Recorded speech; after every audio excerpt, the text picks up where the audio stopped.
So today we are joined by Katerina McCauley, and this is someone who brings a truly well-rounded perspective to digital marketing because over the years she's worked across consulting, agency environments, and now on the platform side. And this, of course, gives her a unique view of how marketing actually performs in the real world. Katerina is currently a full-time contractor working at LinkedIn, where she is focusing on driving cross channel performance and delivering measurable ROI through integrated marketing strategies. Before this, she led international teams, managed multi-million dollar budgets, and built full funnel digital strategies across PPC, SEO, social, and programmatic. The truth is that we can talk about her many assets, but what makes her journey especially interesting is her hands-on approach, because she hasn't just worked on high-level strategy, but she's been deeply involved in making campaigns perform across different market channels and teams.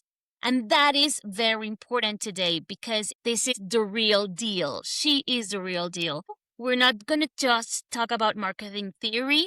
We're going to go and get right into what actually works in practice. So without further ado, Katerina, welcome. Thank you. That was a great introduction, Ursula. Thank you so much. Do you like to have people talking wonders about you? Or are you the kind of person that says, I don't know, I'm shy? It needs to be the right balance, but it's nice to hear all of your accomplishments. You know, being in digital marketing for a decade at this point, you do go through the different phases and different motions, and it's nice to have that summarized. So appreciate it. Wonderful. But before we begin, before we dive completely into marketing, everyone who's listening to this podcast would love to know a little bit more about you as a person and how you would describe yourself beyond everything we just mentioned before, the professional side.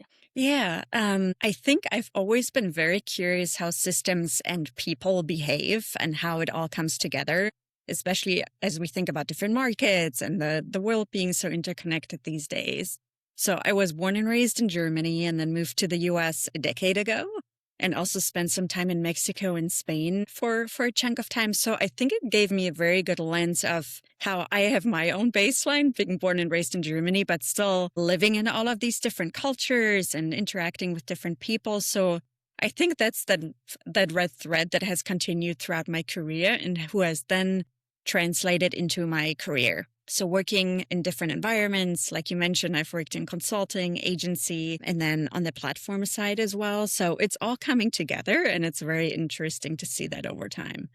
I'm curious, what would you say is the main difference between working in the States, Europe, and Latin America? That's a good question. I think you do notice some cultural differences with teams, but even when I worked at a digital marketing agency in the US, we had a team in Mexico and in Argentina and so on. So it doesn't just have to be living in one country, but I would say it's just how people interact, but also what is important to different audiences and how these cultural differences come out. And that then translates into data and messaging and audience targeting and so on. Since we already started talking about work, we've established across agencies, consulting, and now on the platform side at LinkedIn. So how would you say each phase has shaped the way in which you approach marketing? It's definitely been an interesting journey. And I think one phase always set me up for the next one. Working at an agency was very much focused on working with different clients. On the fly, you had to figure out what is important to the business, look at data from different lenses, and understand their business model and how it translates into the different digital marketing strategies. But in a nutshell, it was very much focused on execution and data analysis, understanding patterns, being able to read metrics and interpret them, and so on.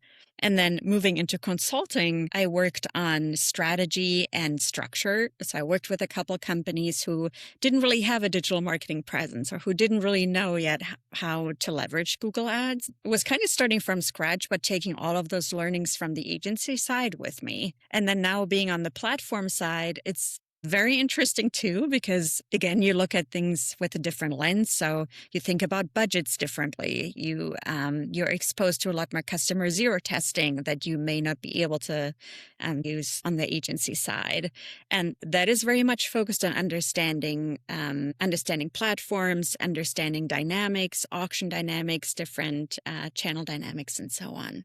It's been a very interesting and full journey, and not only in one country, but in different countries and in different continents.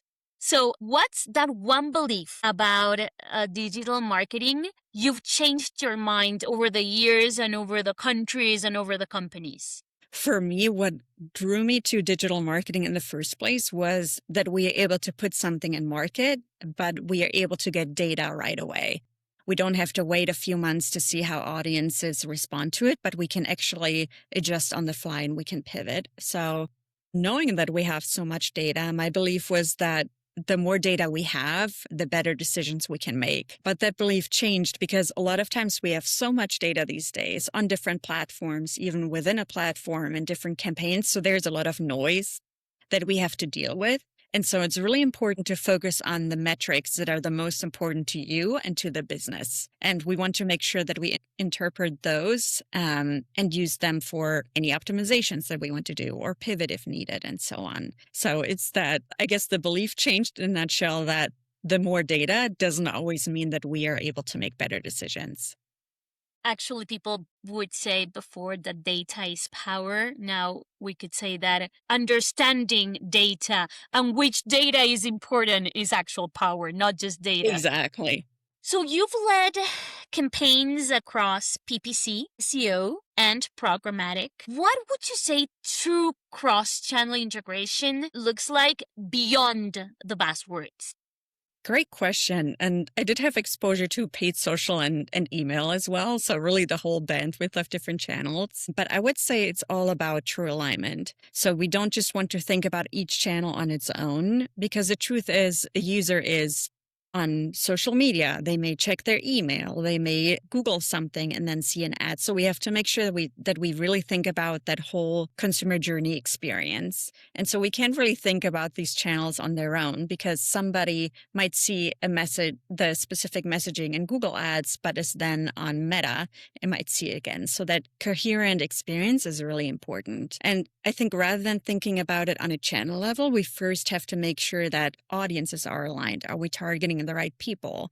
How is the messaging experience? Do we have very clear gaps between the different channels? Can we make them more cohesive? And then the same with measurement as well. If we don't have the same data, if we're not looking at the same metrics and they all just funnel into the same bucket, then it's really important to make strategic decisions. So I think that true alignment is very important as we think about cross-channel. And then we'll dive into the different channel specifics and how ads actually look like. Okay.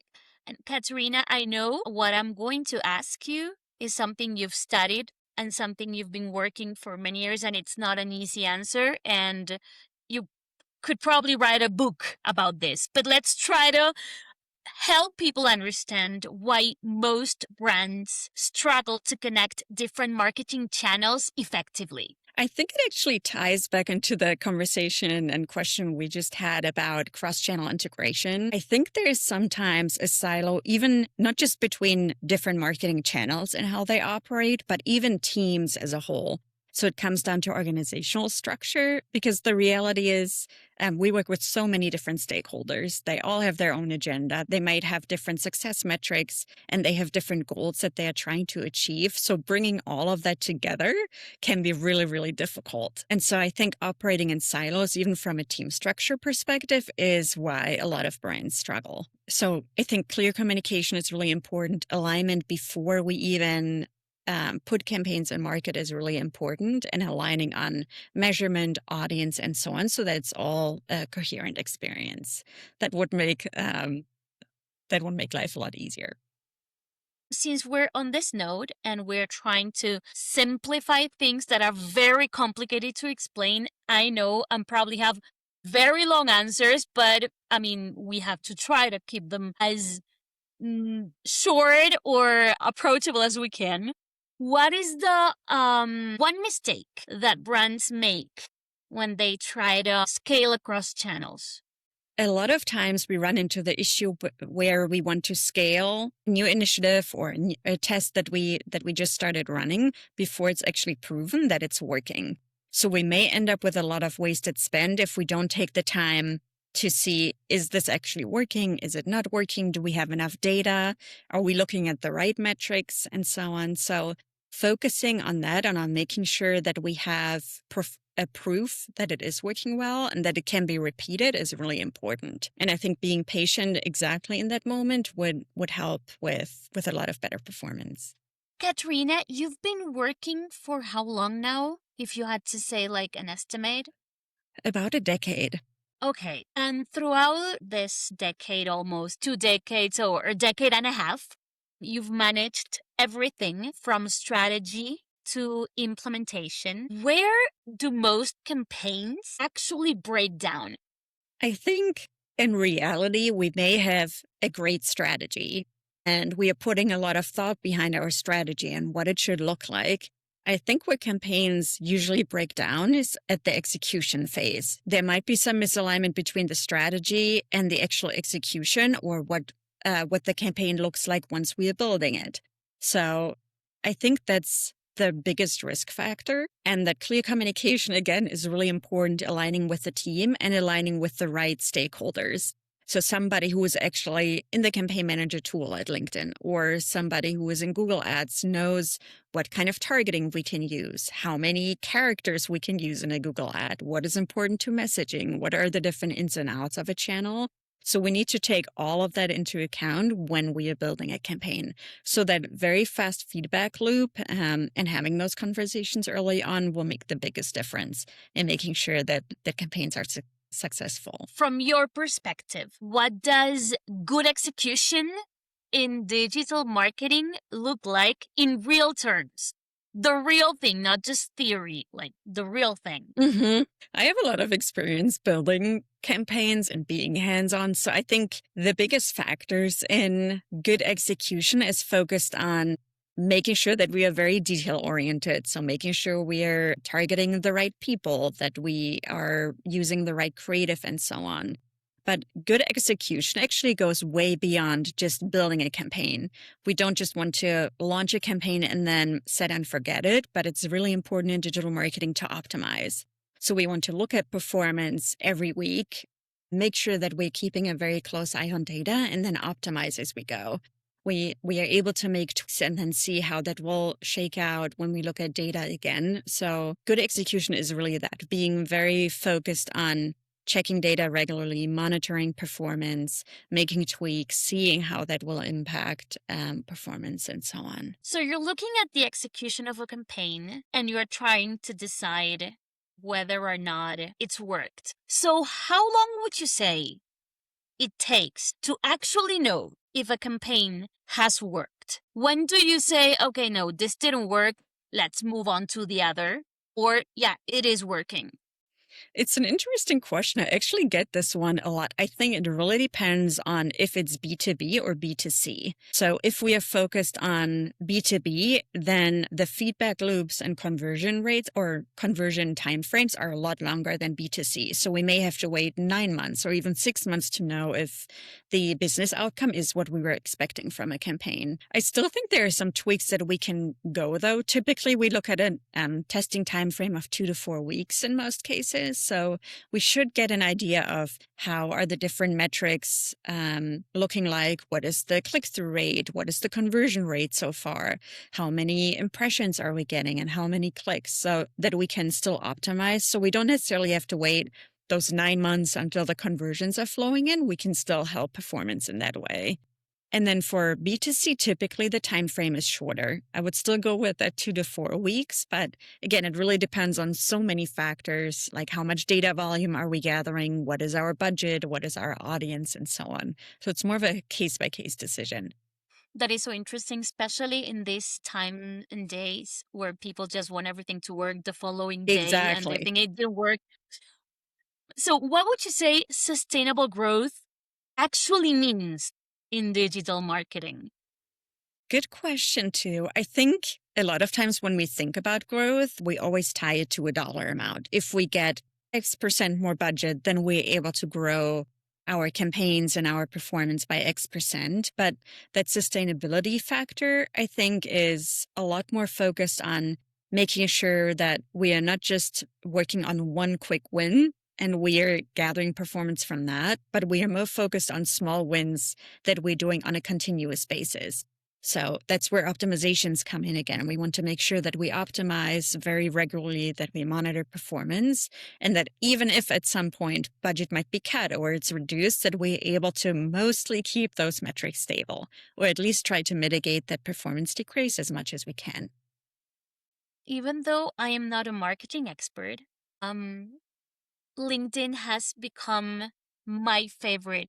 I don't know if it's social media platform. Is that something I could say? Because it is like social media at one point. You could. It just has a very different perspective on what that social media or what the purpose and intent of users coming to LinkedIn is. Absolutely, absolutely. So how should marketers think about LinkedIn differently from other platforms? It's the reason why users are coming to LinkedIn. So rather than being more pleasure focused, like going to Meta, LinkedIn is a lot more focused on professional content. So people are coming there either to look for a job and apply, or they're there to grow their network, or they're there to learn and take some classes, or they're there just really just all in that professional setting. So the intent why they are coming there is very different.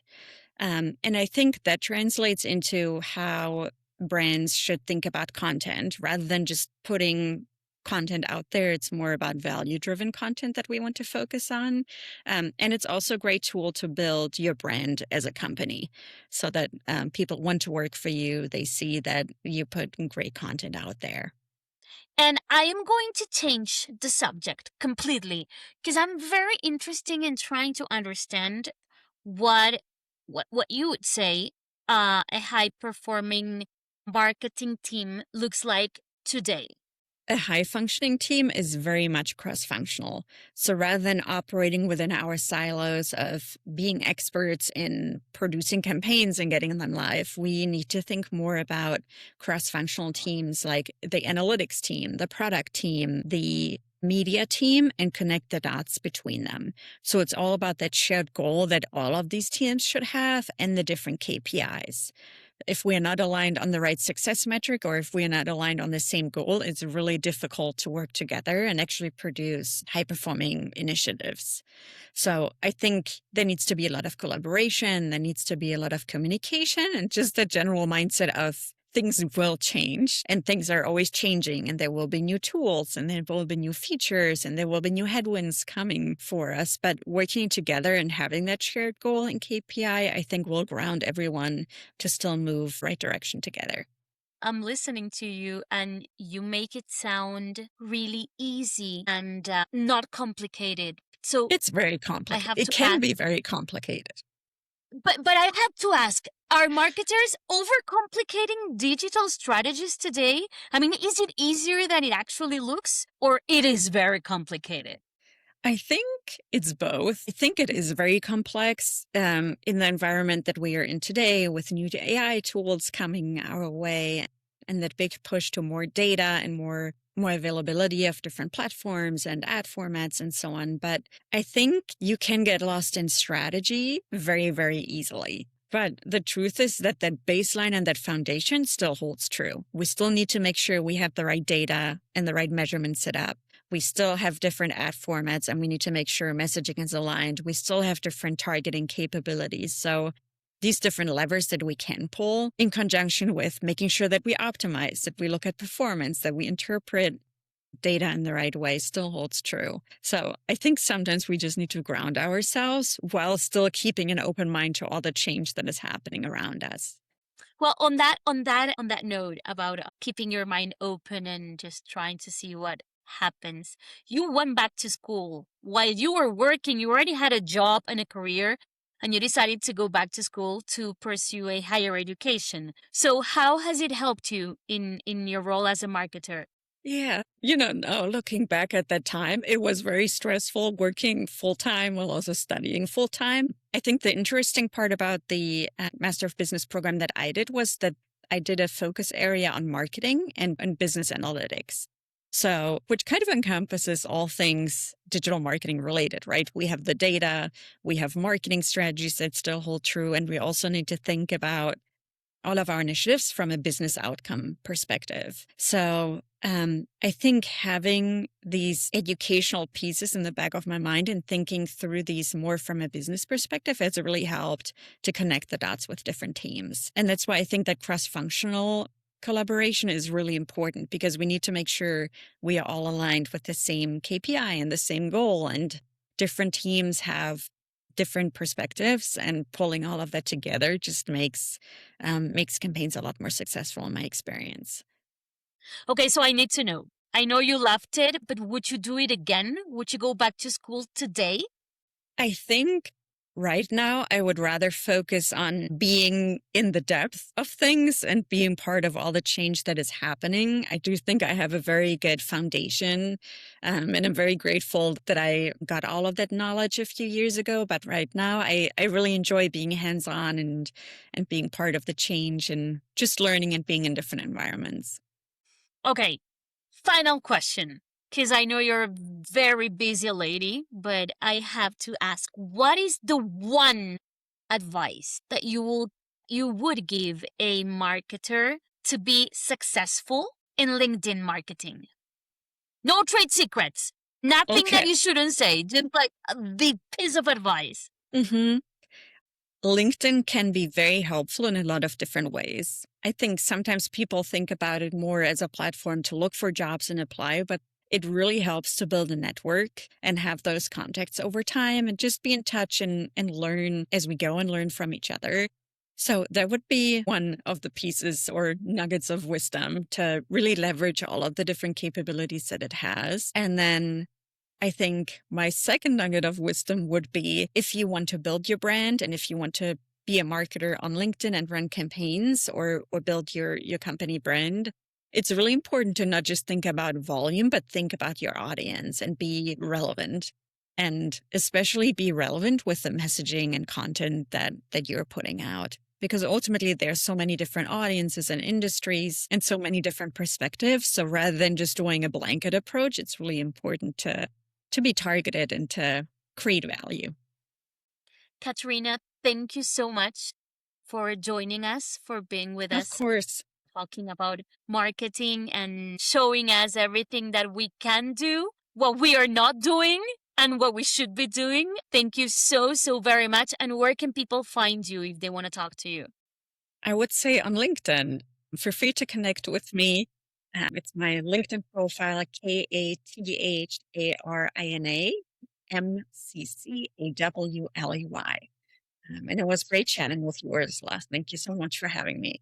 Thank you so much. This was Katerina McCauley, digital marketing expert. Thank you so much for joining us.